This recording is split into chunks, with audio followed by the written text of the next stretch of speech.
afternoon, everybody. Okay, I need a little more enthusiasm. Good afternoon, everybody. All right, that's more like it. My name is Samir Mayakar. I'm so proud to serve as Deputy Mayor for Economic and Neighborhood Development, and I am ecstatic about today's announcement and why we're all here. It is a beautiful day on the west side of Chicago, and this announcement has been decades in the making. Decades, as you will hear from some of our speakers. To get to this point, to announce this development, it took the work of a community, it took the visionary work of Mayor Lightfoot, of our Planning Commissioner Maurice Cox, and of this development team who's going to make this all happen. But there's one stakeholder in particular who rolled up his sleeves with us to get us to this point today, and I'd like to bring him up to the podium, and that is our very own 24th Ward Alderman, Michael Scott.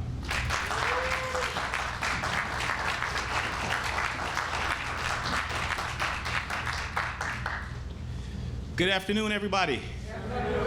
As Samir said, it is a great day on the west side of Chicago, specifically here in the 24th Ward. And anytime the mayor comes here to make an announcement like this, it is a great day. So I want to thank everybody for being here. Again, 24th Ward Alderman Michael Scott Jr.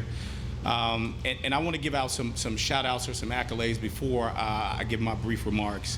I want to first thank 548 related Midwest for thinking about our community and investing in our community. That is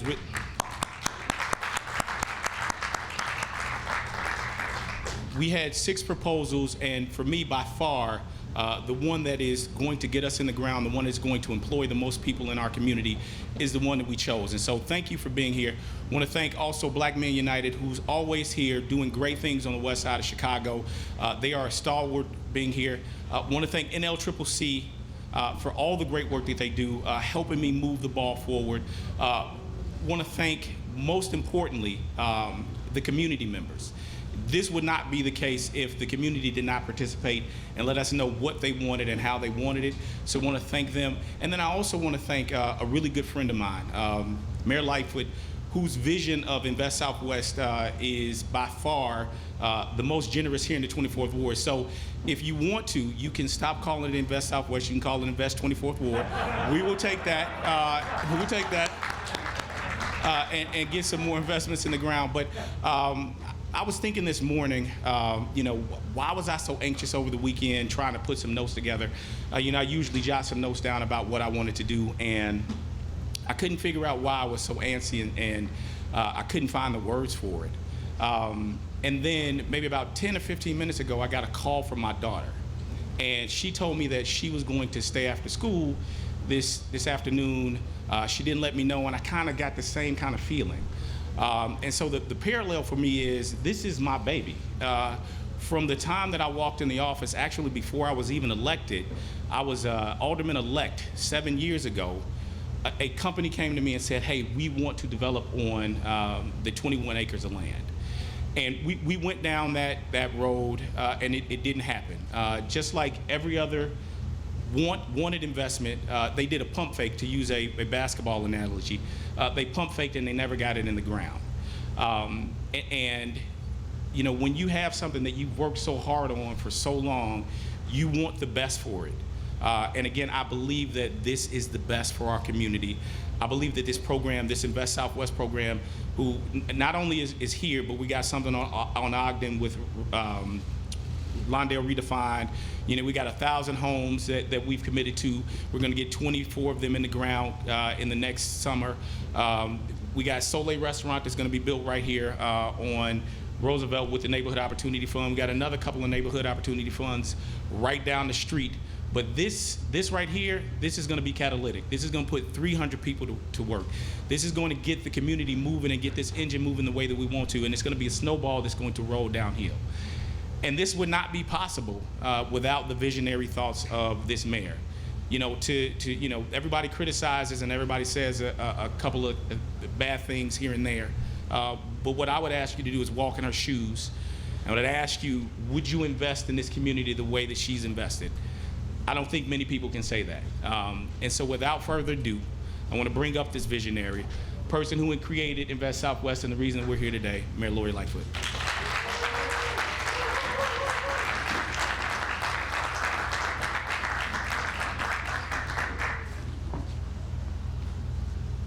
Well, thank you, everyone, for being here. Thank you, Alderman Scott.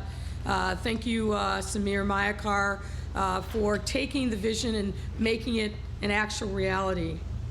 I also want to recognize Commissioner Maurice Cox of the Department of Planning. He and his team were very instrumental in making this day possible.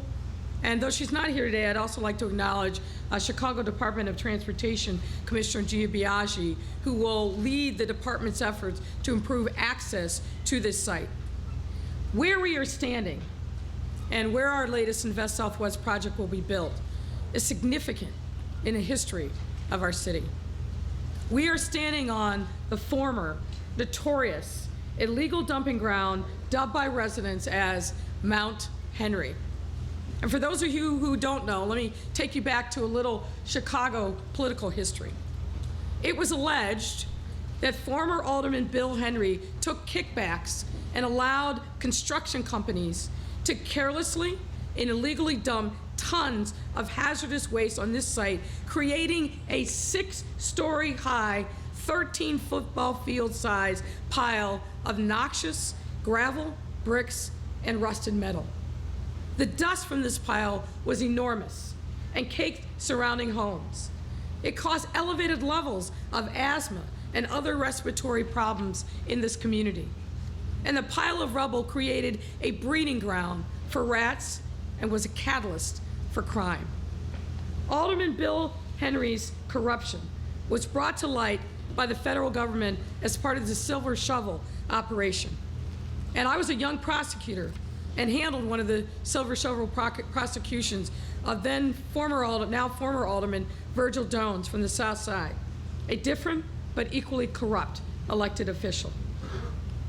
For me, this site is symbolic for 2 reasons. One is symbolic of my personal values to fight corruption and other forces that wish to cause harm to our community and hold people back from realizing their God-given potential. It's a value that I try to live every single day as mayor. And 2, the redevelopment of this site that we're announcing today is symbolic of Invest Southwest values to transform vacant land and underdeveloped areas of our city so that we can breathe new life of opportunity and possibility as directed by the community. It's hard to believe that the site of Mount Henry, that once hurt North Lawndale so greatly and profoundly, will now be revolutionized this corner of our west side and positively change the lives of residents here for the better. I'm thrilled to announce that the city has selected, as you heard, 548 Development and Related Midwest proposal to build an industrial complex and innovation center. And indulge me while I tell you a few of the details, which I'm very proud of. This is going to be a $38.4 million project that will create 4 new buildings on 21 acres of city-owned land, representing the largest of our vacant land on the west side. The site will be transformed into a pair of industrial structures that will bring lucrative freight and logistics jobs to this community, as well as an accompanying pair of innovation centers for workforce training and uses for the community, such as meetings and events. And as if that weren't enough, an adjoining community park will offer outdoor gathering space that can be used for anything that the community can envision. Farmers markets, food trucks, and pop-up stands, just to name a few ideas. Also, Chicago muralist Max Sensing will design and create exterior mural art along Roosevelt Road to bring color and beauty to this area, and you see a couple of his pieces here on the billboards. Importantly, 548 and Related Midwest were thoughtful in their design to ensure that these buildings are sustainable. The project will combine rooftop solar panels and a green roof to enhance the productivity of electric generation for the property. The landscaping design by Site Design Group, a minority business enterprise, will reintroduce native biodiversity through the replanting of historic ground species.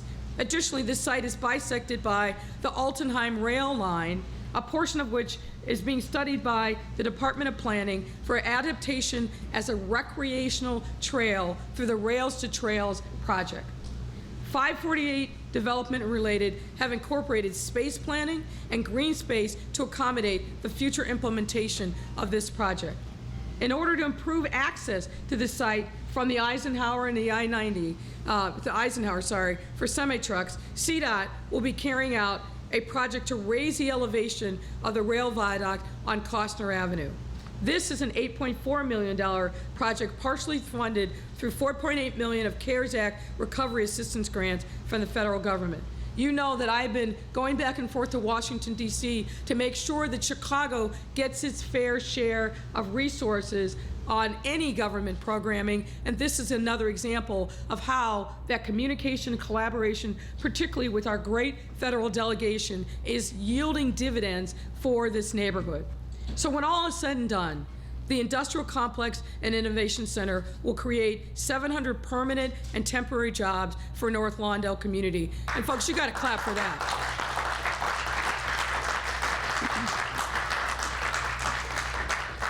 And we estimate that 40% of the construction participation will be minority and women-owned businesses.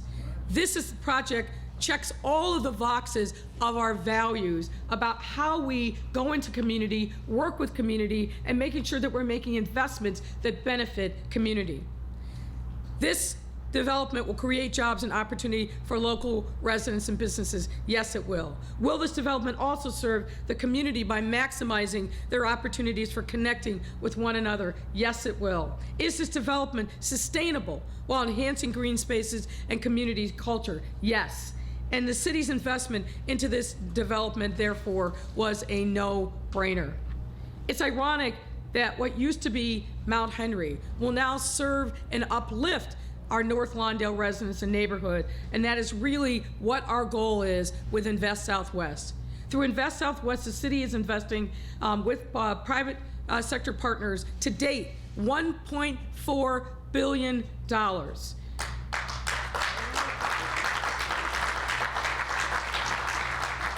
These are developments that are going to uplift the lives of Black and brown residents, areas of the city that have been historically underinvested in. We are doing this, and we're making tangible, concrete progress on making lives for tens of thousands of our residents in these 10 communities better, and they can see it, not just hear it. It's not just words, it is actions that we are taking to make the lives of our residents that much better. As sprawling commercial spaces, community gathering areas connect to and engage with residents, and beautiful parks and artwork that foster community pride, that's what we are about. More than anything, our goal is to ensure that these communities are safe, secure, where our residents can confidently raise their families, start businesses, and reach their God-given potential. And like every Invest Southwest winning RFP, this project was selected with the community in mind and heavily involved.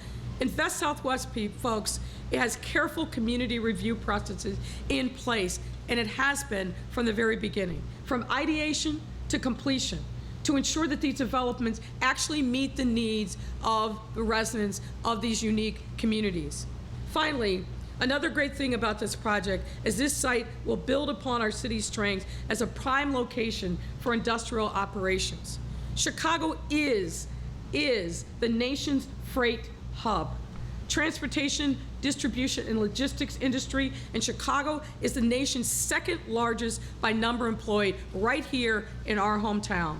And we lead the nation in truck transport employment as well. This industrial complex should and will catalyze and inspire more freight and logistics companies to realize the incredible potential that exists on the south and the west sides and the residents who call them home. So simply put, Invest Southwest is good for Chicago, it's good for our residents, and it's good for business. And I look forward to seeing this project rise from this location and bring jobs and hope and, importantly, possibility to the residents of North Lawndale. And let me end by saying this. Earlier today, I was down at Olive Harvey, and I was talking to an inaugural class of people of various ages and generations that are going to be learning down at Olive Harvey to participate in the growing cannabis business. And these were many people who themselves had gone to jail and prison as a result of cannabis and other drug-related arrest. And we had the opportunity to talk to the students. And I asked them, what would you tell your 20-something-year-old self if you had the opportunity to go back in time? And one of the things that one of the students said was, I would say, never give up. Always have hope and always have faith. And as a person of faith myself, I know that things can be made out of no way. And that's exactly the testament for this project. For too long, people in North Lawndale were led to believe that no one cared about their community, that there would be no hope on the horizon. But through diligence and patience and hard work and fearless advocacy by Alderman Scott and others, and people here in this room that I know and who love this community, we're seeing a change coming to the West Side. And I am grateful to be a part of this change. This is so important, such a beautiful, magnificent day, and I'm just grateful for all the hard work that has gone into making this possible. We've got to demonstrate to our young people that no matter their current circumstances, hope is on the horizon. Jobs and opportunity will be here. So I see many people in this room that have made this moment possible. I want to say to all of you, the electeds who are here, the other community stakeholders, thank you. And development team, we have big expectations, and we know you won't let us down. So with that, I'd like to bring Pastor John Harrell to the podium to say a few words.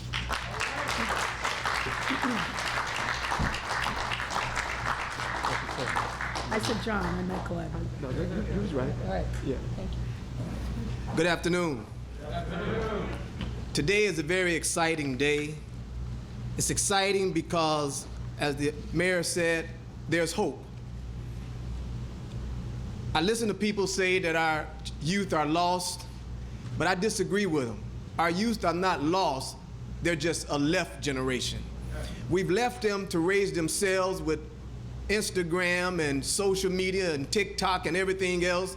They're babysitting our children and they're imparting in them things that are hopeless. And so I'm excited because I am a community resident. I built my first house right there on 18th and Ridgeway. I was the youth pastor under the leadership of Charles Edward Robinson at Holy Starlight. My great aunt Nancy B. Jefferson started the first daycare center right around the corner. But then fast forward, through my relationships, I got with another trailblazer in our community by the name of Michael Scott Sr. And he got with the alderman in 2007, and we did something right here on this lot called the Convoy of Hope. That's where we brought resources and relationships to the community, and we blessed some 9,800 people. And I say all that to say that long time ago in the late 90s, that mountainous of debris and garbage that was there, another mentor of mine by the name of Larry Huggins was in charge of the cleanup. And so I'm excited to be a part of this development. I want to thank A.J. Patton from 548. I want to thank Don Bernanke from Related for believing in us as black men. Black Men United is real simple. All we're trying to do is tell a different story, share and paint a different picture about black men in America that's positive, productive, and progressive. Even though we might be black, we're not anti-anybody because we're building bridges and not walls. And so to our aldermen, I want to thank you so much, Mayor, to your staff, to your team that helped make this day possible. I want to say thank you all, and to God be the glory. And so, without further ado, we have another champion in our community, another giant in his own right, amen, and we're grateful to be partners with him from Rodney Brown. I'm sorry, Rodney, I'm excited, man, amen. And you know I'm a preacher, so I get 3 close, so that I'm closing. Give him a hand, y'all.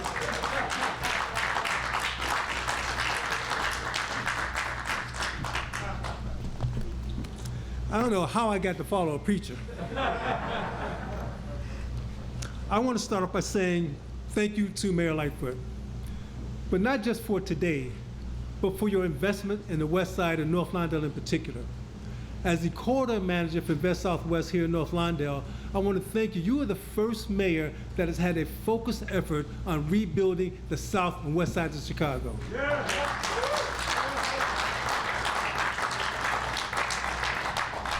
And then Michael Scott Jr., also known as the best alderman this ward's ever seen.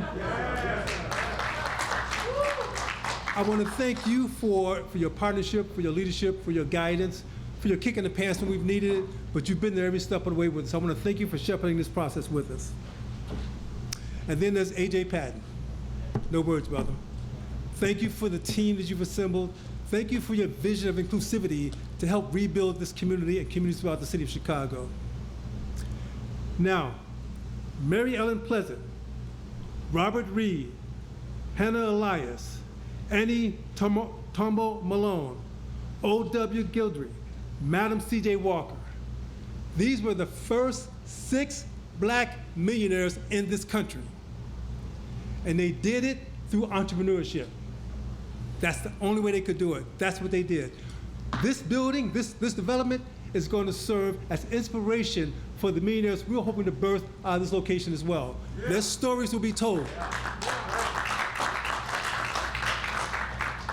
This is going to be a research center for the community and small businesses in North Lawndale and the surrounding communities. We're going to work, this is going to be a home for NOCCC, our chamber, and New Covenant. We're going to continue to work with our partners in North Lawndale and the surrounding communities to make sure we put together exactly what the community needs. We're looking at making sure that they get the support. So we're going to have a small business development center. We're going to have a pop-up center for people to come in and do pop-ups. We're going to have a social enterprise. So anybody that's looking to learn how to run a business, we'll show them how to do that here. We're looking to make sure that as we operate, we're focusing on what's important for the community. When we talk about what we're looking for, in my opinion, as the economic vitality goes, so goes the community. So what we're talking about doing here is making sure that NOCCC will continue to focus on the values and the vision of the community. We're looking to make sure that as we move forward, we keep listening for the community. The mayor talked about how this was done with the community. Same deal here. As we continue to grow, that's going to be our focus going forward. We will work with the community to manifest the vision and values for the community. You know, we've talked about this before, but in my opinion, the only real reason why we're here today is because we want to execute the vision and the values for this community. This has been a community that has not had a comprehensive plan, that has been disinvested in for at least 50 years. So again, for the mayor to come along and say, we're going to invest in the south and west side of Chicago, and as Alderman said, if you want to call it Invest 24, we're cool with that. There's a lot more work we have to be done here. But again, it's because of that kind of vision, it's because of the community support, and it's because of the team that's been put together to pull this together that we see this manifestation coming to bear. We've talked about this before, but I want to make sure it's clear. Now is the time. Now is the time for North Lawndale. There's been a lot of talk, a lot of boo-ha-ha about it, but we are looking at where we are right now, and we shall not stop. Thank you. I'd like to bring forward now Commissioner Cox.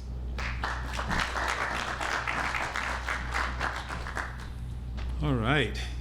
Good afternoon. So it's days like this that they give me an enormous amount of hope that we're on the right track. And it's also because of so many folks here who have stood alongside us and made this work possible. Rodney Brown, just thank you. Pastor Harrell, of course, Deputy Mayor Samir Mayakar, and Alderman Scott, who I think is one of the fiercest partners and advocates for any ward in the city. This could not happen without you. My own staff who has been diligent in working on this. Gerardo Garcia is here. And of course, Mayor Lightfoot, who has really shown what commitment looks like, that we are in this for the long haul, and that we have a day here to celebrate because she has hope in communities like North Lawndale. So this is a reckoning of sorts, as you've seen, for the west side of Chicago. And it represents the collective effort of all of us to give this site an entirely new meaning in Chicago. It's one of the largest sites of its type on the west side, 21 acres. It's in an incredibly strategic location with the Roosevelt Cicero Industrial Corridor. And it has enormous potential, economic potential, as a job center. So rather than acres and acres of unimproved land, rather than mountains of debris, we are going to see this site return to its original purpose, and that is to be a job-producing center for North Lawndale and beyond. It's also as a result of the partnership that's been forged here between 548 and Related Midwest. This is going to be a center of innovation, and I'll explain more. It's going to be the focus of an amazing new series of public spaces, and it's going to show how industrial buildings can be sensitively woven into the community that they are surrounded in. So this is what we're in store for. And of course, it brings to close one of the most nefarious chapters in community disinvestment that Chicago has ever seen. So the plan, as was described, has been in the making for decades. But it started for me about 2 years ago when the mayor announced Invest Southwest, and that it would be laser focused on sites that were neglected, overlooked, and abandoned places that she saw value in that others did not. So we issued the community-driven RFP for the redevelopment, and we intended to raise the bar across the board and prove several things. One, could we create a next-generation TDL light manufacturing facility that serves as an industry model for what green and clean energy practices look like? We set out to do that. Could it be designed in a way that actually gives something back to the community, especially through some of the outward-facing amenities that we'll see along Roosevelt Avenue, inviting residents, tenants, and other potential users to share the site? Could we lay the foundation for internal and a linear park along the Altenheim rail line and provide connections beyond the site to the rest of the neighborhood? Could we utilize the exterior building walls as a canvas for artistic expression? And could we create, very importantly, hundreds of jobs? And these type of jobs are the jobs that are walkable from your home here in North Lawndale, and that we could incubate those businesses,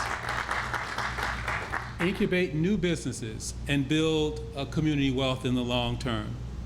And then something that was very important to me is, could we extend the dignity of design excellence to industrial sites? The same things that we've achieved in Invest Southwest, could we do that for the manufacturing and industrial sector?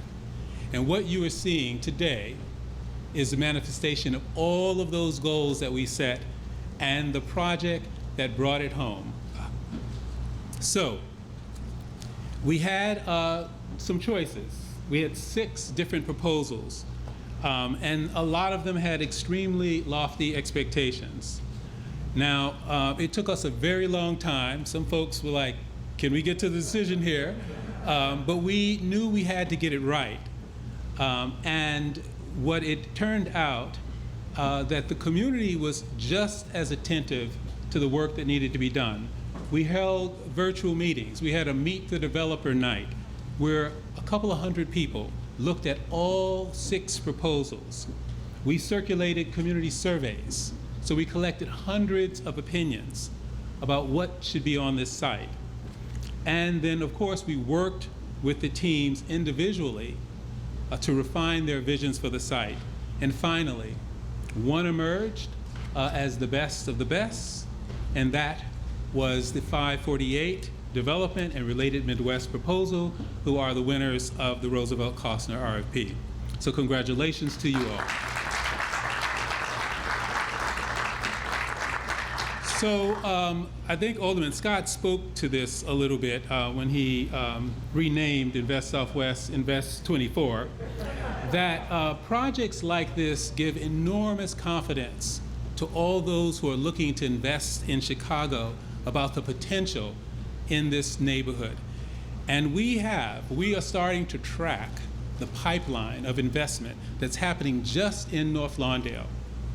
And I can tell you that it is nearing $400 million of investment. This is public-private. It involves so many of our sister agencies and departments. CHA's Ogden Common and Albany Terrace is on that list. DOH's Reclaiming Chicago Home Ownership Initiative is on that list. CDOT's Ogden Avenue Streetscape, the Lawndale Redefined Mixed-Use Development on Ogden, Grace Manor, the affordable housing development that is going to break ground. Douglas Park Cultural Center is being rehabbed. The Douglas Park Library is reopening. I could go on and on and on. One successful investment begets another, begets another, and begets another. So yes, we may have to rename Invest Southwest Invest 24. I'll give you credit. So I really want to give a shout out to, I think, the young man who I have been noticing is setting the pace for what Invest Southwest can be.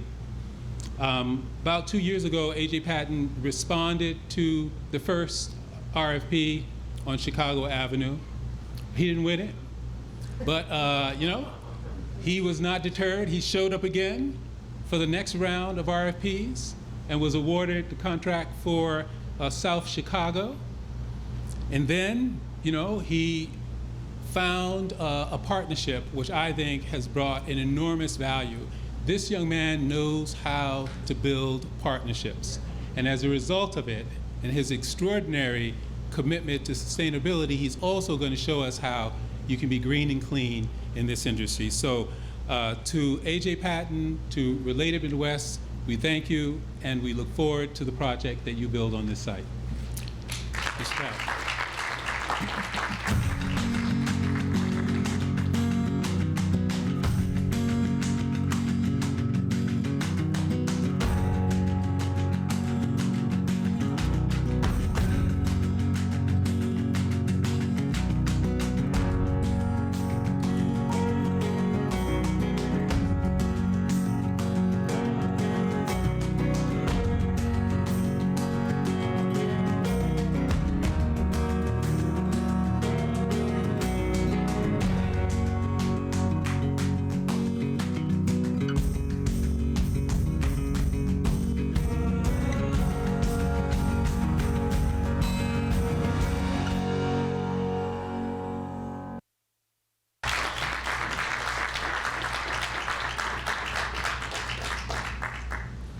Thank you. Good afternoon. My name is A.J. Patton, founder of 548 Development. Putting my notes together, I realized that this is only my second public comments where I get to say that I'm actually A.J. Patton Sr. So thank you for them. So you guys heard a lot about the project. We could not be more proud and excited about this opportunity and what we have in front of us. $38 million investment, you heard about it, 700 new jobs, over 300 potential permanent jobs. We are excited about this anchoring investment into this important community. I'm elated, as you can tell, with a host of things. We've got tons of people to thank. We've got great partners, great local leaders. We're excited. This is a great moment for all of us, for all the businesses and community leaders involved. As you know about our firm, we're small but mighty. We care a lot about the community. We care a lot about sustainability. And we care a lot about that the coalition that participates in these deals looks like the community that we're investing in. And so this is a really, really, really proud moment for us. We could not be more excited. I want to thank a handful of people, but before I thank any individuals, I want to start with one person, and she is a reflection. There are a couple of really important people here, but there's an important person that's a reflection of how this city moves, and that is Carla Coupe, who's in the back, and she's got a yellow vest, a yellow dress, lawyer vest on. She's an important lawyer. I want to give her flowers, and you may say, look, Carla Coupe, all these important people. You shout out Carla Coupe. Related was looking for a partner. They have Kiera Ellis is their executive who's responsible for that. Sharia Singh, who's also their community relations person. And they go to find who's the right partner. They call Carla, and Carla says, it's got to be inclusive. It's got to be sustainable considering the history of that site. You call 548 Development. And so Carla and Kiera and Sharia in a back room put together this deal, essentially, of the partnership. And I say that to say our city's better when women have influenced our outcomes. And when we allow more women to lead these businesses and these opportunities, these are the positive outcomes, and this is the fruit of that. So I just want to acknowledge Carla. Thank you.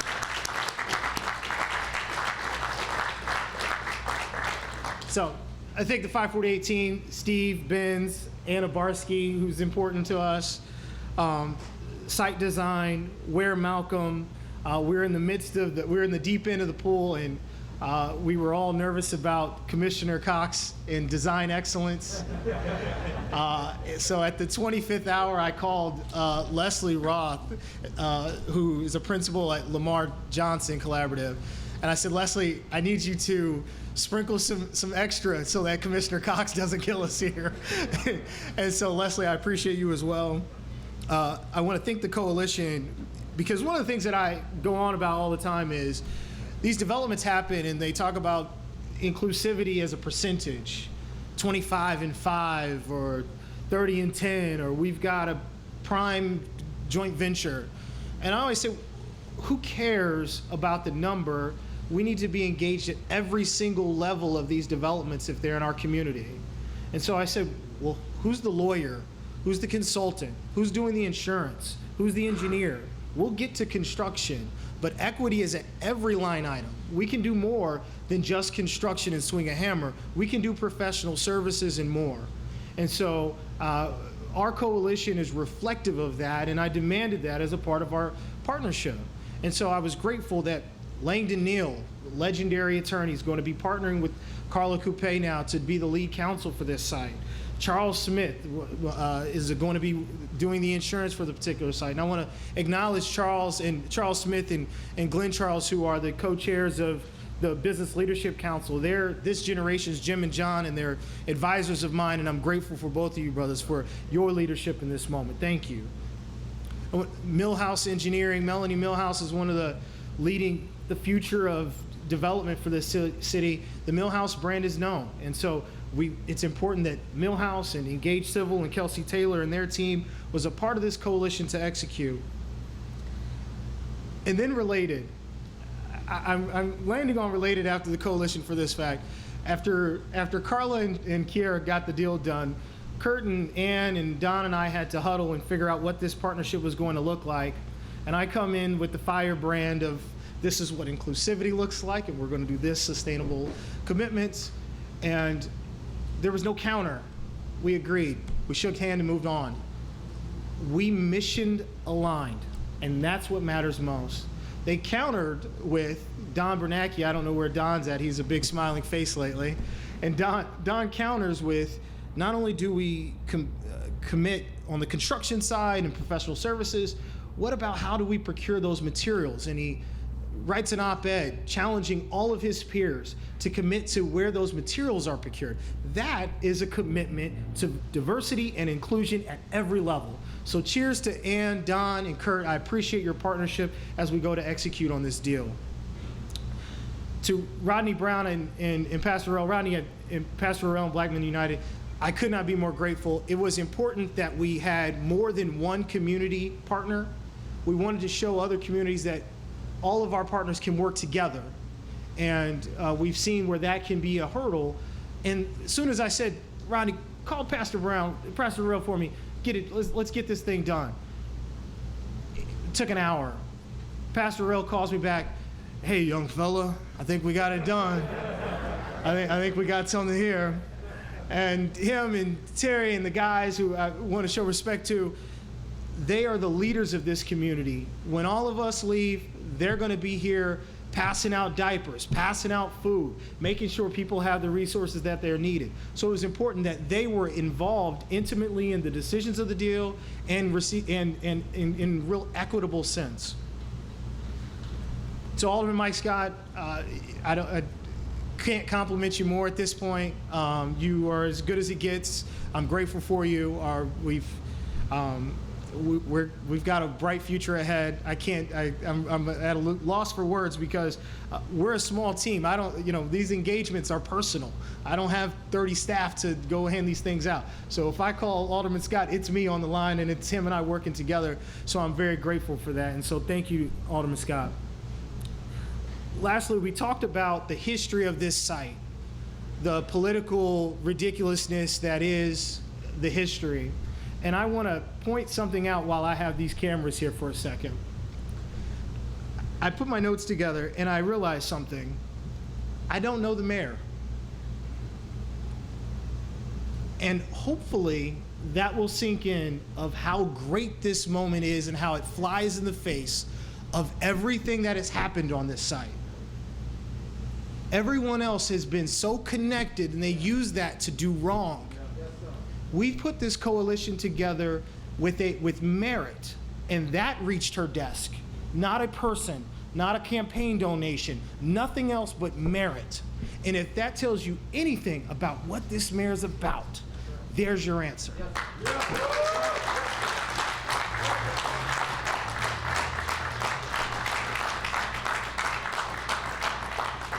I look forward to knowing you soon. We'll get to know. Look forward to knowing you soon. But I think that's important considering the history of this site. And so with that, I want to thank my partners related, the dignitaries in the room, and I'm grateful for this opportunity, looking forward to it. Thank you guys for coming.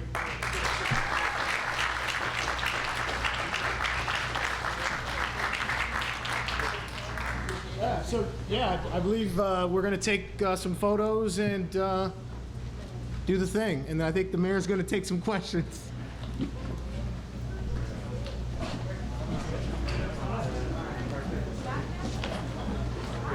I will.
Go. For questions.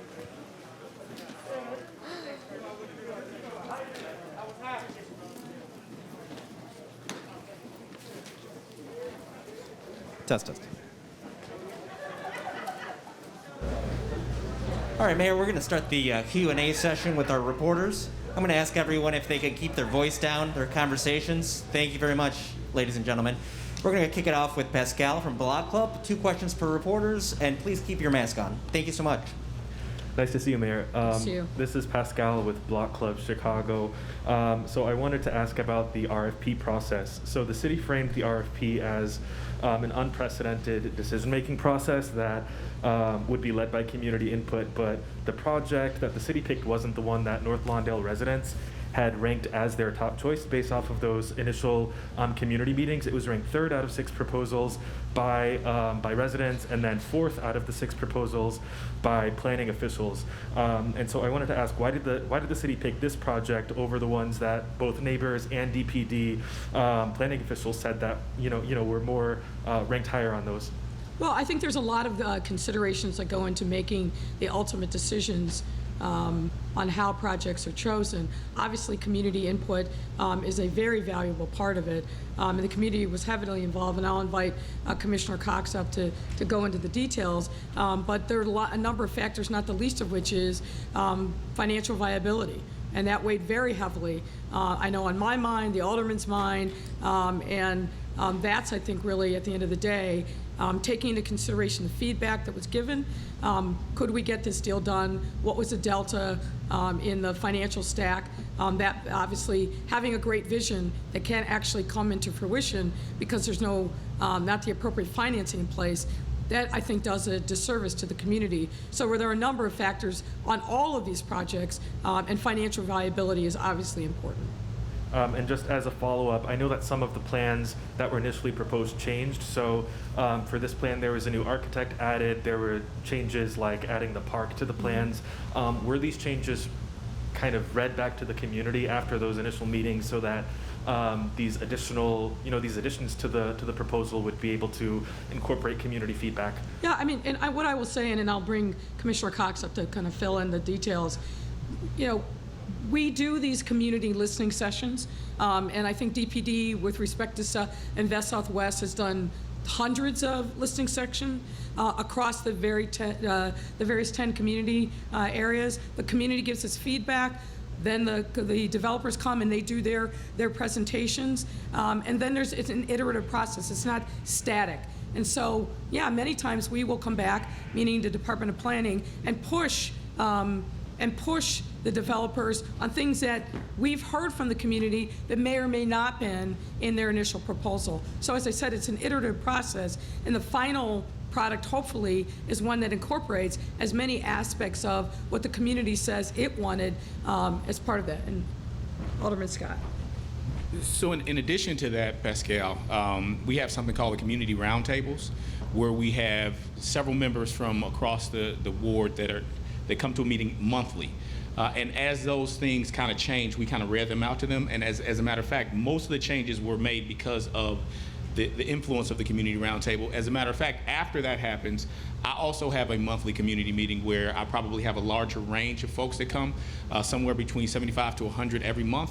And each month, DPD has come in the form of Brian, who has done a great job of explaining things to our community. He's the lead planner on the west side.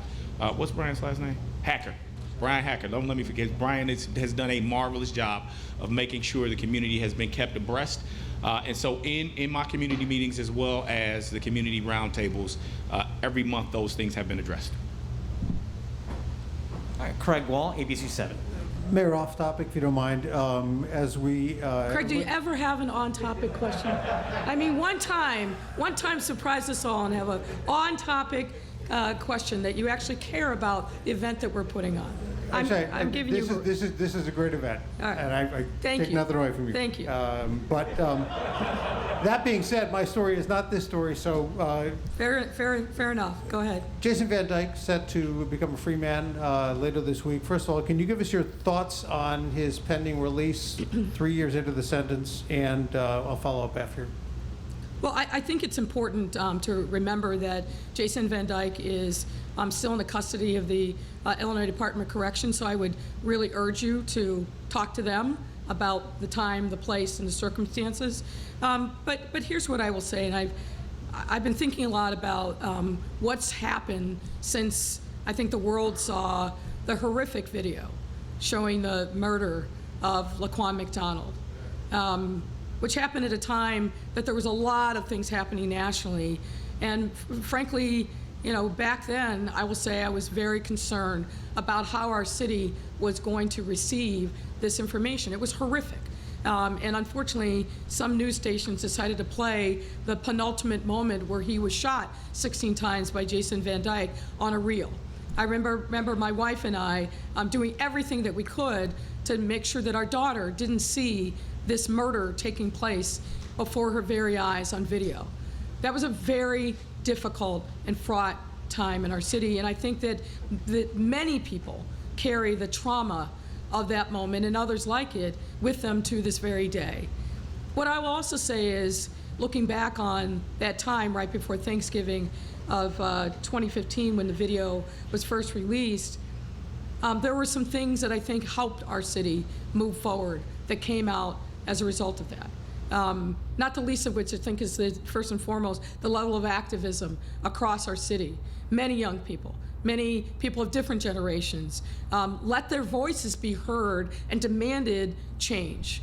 And there has been some change, not enough by any stretch of the imagination, but I think some significant things that have happened and continue to happen that we need to take stock of in light of this moment. For example, the Police Accountability Task Force, which I led, the Department of Justice coming in and doing a very deep dive on our police department.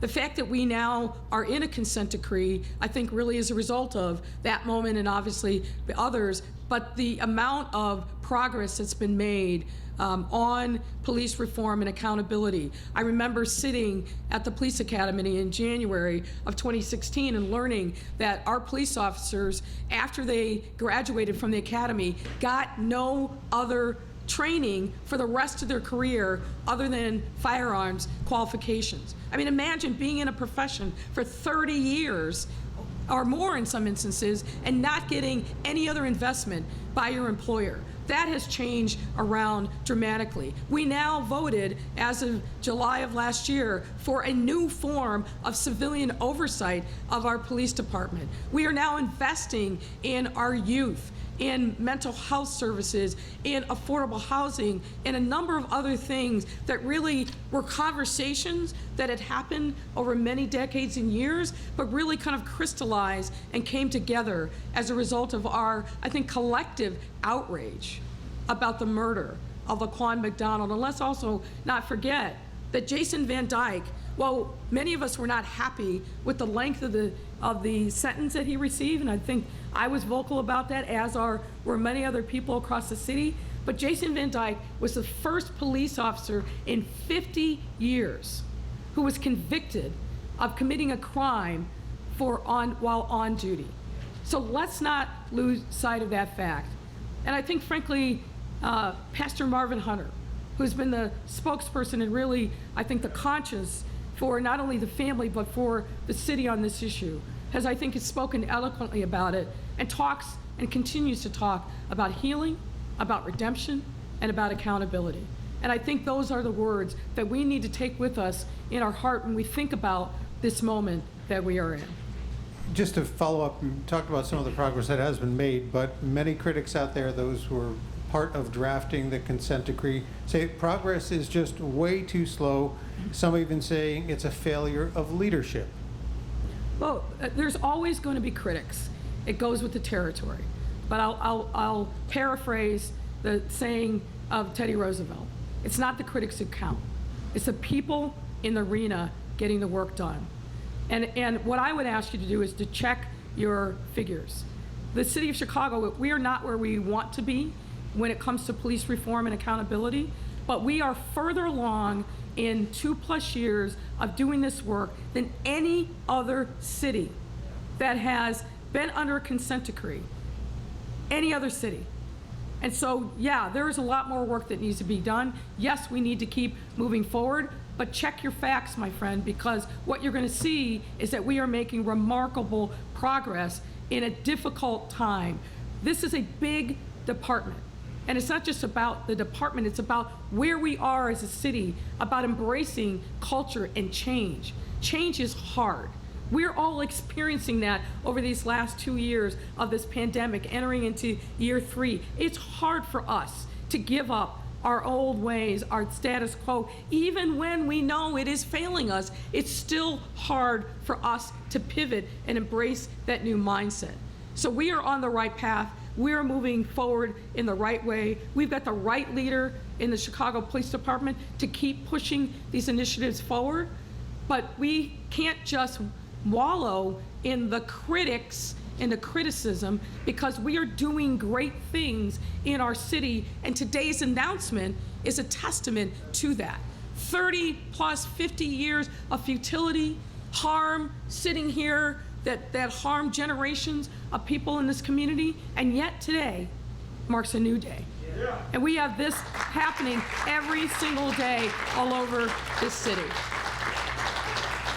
Thank you, Mayor. NBC, Marianne Ahern. Thank you, Mayor. Just to give you ahead of time, if I could have 3, because I noticed that you just put out a statement.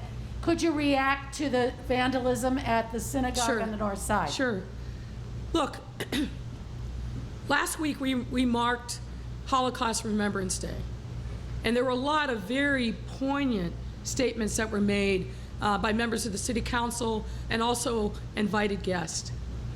But the unfortunate reality that we know is that hate still lives in the city of Chicago, as it does in the state of Illinois, as it does in the United States, as it does in the world.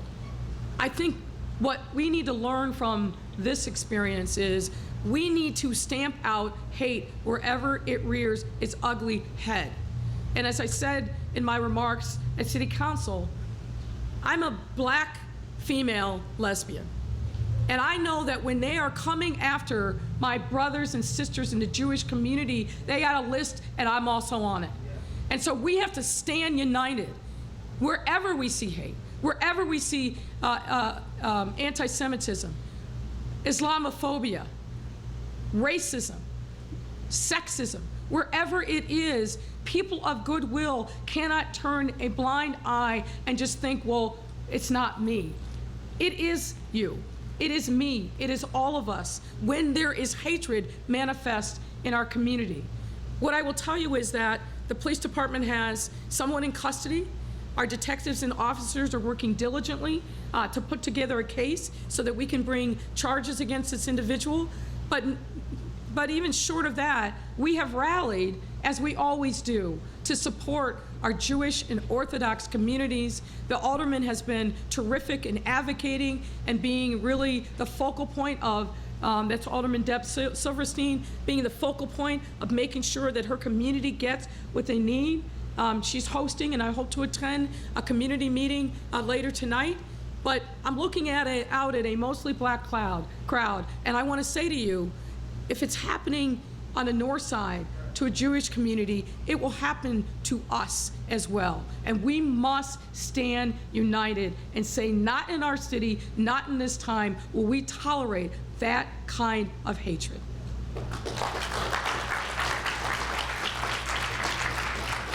Could I get your reaction, please, to the new ad campaign? Can you give us a little more information?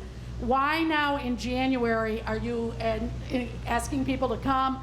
How expensive was the campaign? Is it meant as a Can you be specific about? The new campaign about Chicago that was filmed in New York, and then there's a plan to do one in London. Is this a reset in the midst of the pandemic and other crime challenges? No, we actually did this, I think, last fall. You may be becoming aware of it now, but look, Chicago is leading on a number of different areas. But the thing that we consistently hear from our business community is we need to reclaim our narrative. We need to make sure that we're telling the Chicago story, not just historically what we've done, and we had a little fun with our friends in New York, but yes, we're gonna take that show on the road to let the nation know that we are leading now. We talked today about our place as the center of TD&L work here. There's a lot of other things that we are leading on. Food and agriculture. We're the #1 community in the country for food and agriculture. We had about 80 businesses 5 years ago. We now have over 400. We have a Tier 1 tech community, and as you know,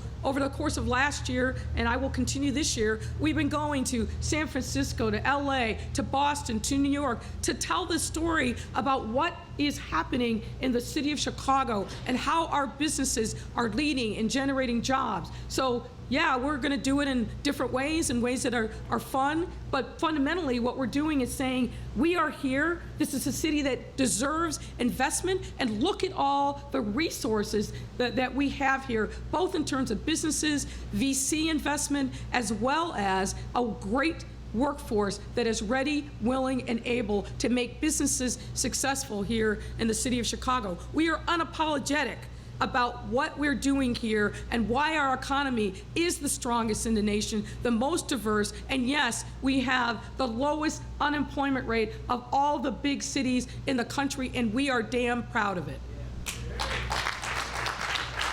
Finally, where do you stand on the governor's budget plans? Some of them have leaked out. One of them includes doing away with the grocery store sales tax for a year. Won't that impact your take, though, because that money goes to local governments? Yeah, I haven't had an opportunity to do a deep dive yet in the budget. We'll comment on it yesterday, or tomorrow, I should say, after we do that. Look, I think the governor understands that people are hurting. And we've seen a substantial inflation in the amount of money that individual residents have to pay out of their pocket to meet basic necessities. Again, I don't want to go too far because I haven't had the opportunity to look at detail about what the budget's about, but we need to give people relief. We know that. And that's what leadership is all about. And that's what we're trying to do here in the city of Chicago as well. That's right. Thank you, everyone. Have a great day. Thank you, everyone.